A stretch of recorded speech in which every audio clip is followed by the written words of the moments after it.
And while I've taken steps forward this year, it feels like society has taken 100 steps backwards, and we are so in the... Hey everyone, welcome to Bold Reflections. My name is Jasmine, and did you know that there's a saying online leveled against Christians a lot that goes, "There's no hate like Christian love." So today I am responding to a video that Dylan Mulvaney put out maybe like 2 weeks ago, where he is discussing why he can't sit back and celebrate trans joy because there's so much hurt and hatred towards the community. Hi, it's day 357 of being a girl, and we haven't caught up in a while. So much happening this week, a lot of positive things, but it feels a little odd to sit back and celebrate trans joy when there's so much hurt and hatred in the trans community right now. And while I've taken steps forward this year, it feels like society has taken 100 steps backwards, and we are so in the thick of it. And I kept thinking that all this transphobia and anti-trans legislation was just going to go away, and that it was like Voldemort's last dying breath, like, I hate trans people, and then it would end. But it's actually gotten stronger. Okay, so there is this idea that he is expressing that, number one, people who are advocating for as he calls it, anti-transgender legislation are doing this because they hate trans people. And I think that's a fundamental misunderstanding. We don't hate trans people, especially Christians, because a lot of the people who are behind the, anti-trans kid mutilation bills that are coming out are in it for the kids. We don't care about your feelings, but it's not about hate. It's about protecting the most vulnerable in our society, which are children. And your feelings are not really at all a concern for me. I just don't care. And we have kids being forced to detransition. Drag is getting banned. But the most shocking part is that... Wait a second. Kids being forced to detransition because they were coerced into transitioning, being told a lie that they were not actually how God made them. And Dylan Mulvaney's spoken about this. I might do another video about this, but he's often come out publicly and said that, God didn't make a mistake when he made him trans. So this backwards understanding of God's design for our lives, God's design for the male and female, body, mind, soul, and spirit, are all part of God's plan. And it's not a rejection of reality at all. At all. Then the other point he's bringing up are drag shows, bans on drag shows, which I can't understand anyone who advocates for a child to be able to enter an adult establishment and watch men who are cross-dressers. I cannot stand the idea that we are normalizing these overtly sexual performances that these drag men are putting on, dressed as overly sexualized females. It's not normal, it's not okay, and it's always happening in these adult establishments. And they're always given dollars like strippers, it's really cringy. And if you want to call me a hater because I don't think a child should be in a drag show friendly establishment to begin with, then I guess I'm a hater. They are now saying that trans people are child predators. And I don't know about you, but to me, that is one of the most serious accusations someone can make. And yet it's being thrown around so lightly for an entire group of people. So I want to make myself really, really clear here. I do not believe that all transgender people are child predators or pedophiles. That is not at all my position.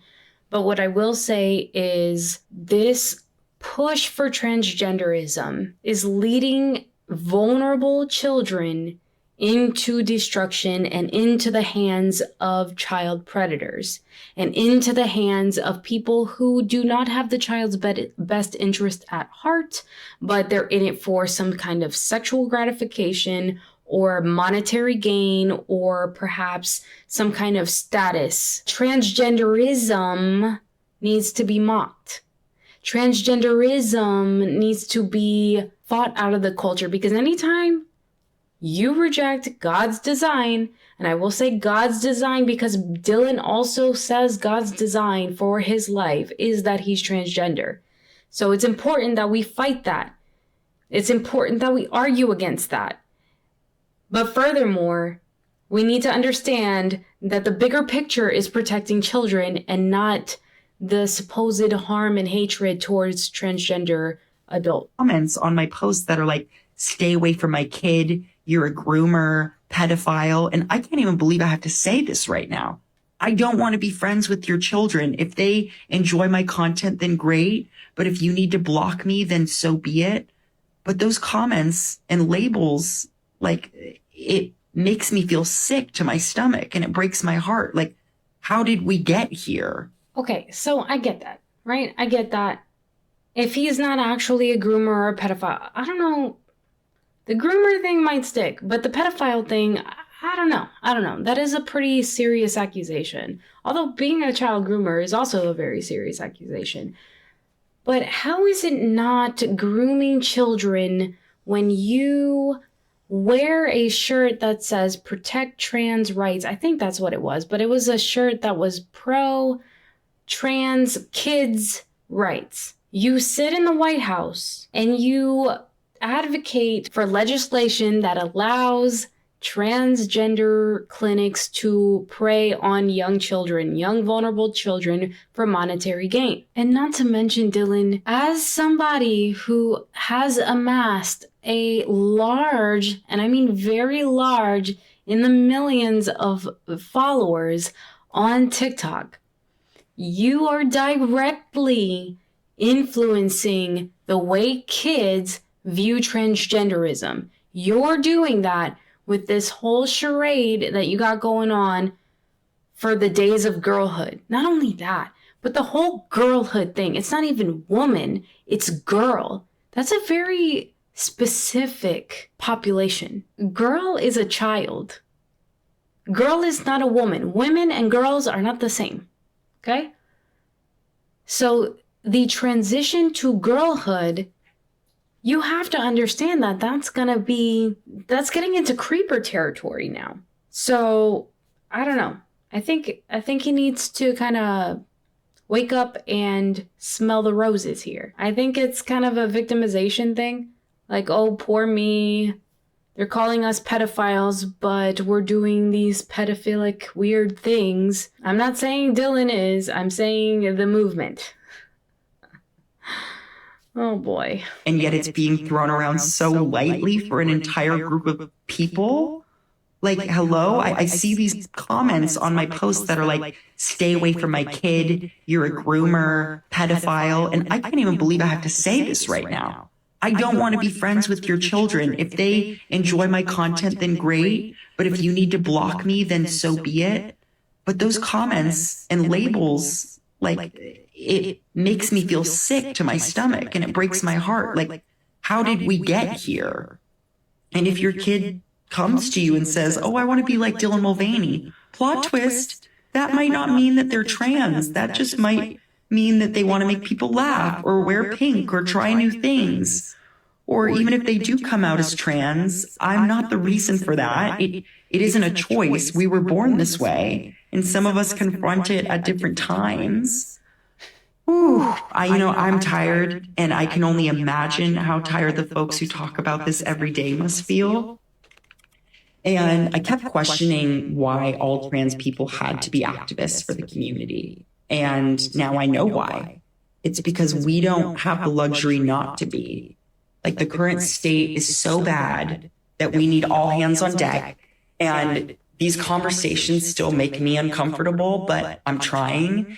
And I think if we give up on trans joy, then they will win. So I'm going to keep doing it. But if you're a trans person and my positive content just isn't landing right now, I apologize. And I really hope that we can get through this. And to the allies watching, please don't see my content as a blanket feeling for the rest of the community, because there is a lot of hurt and we need you to speak up, especially in spaces that we don't exist.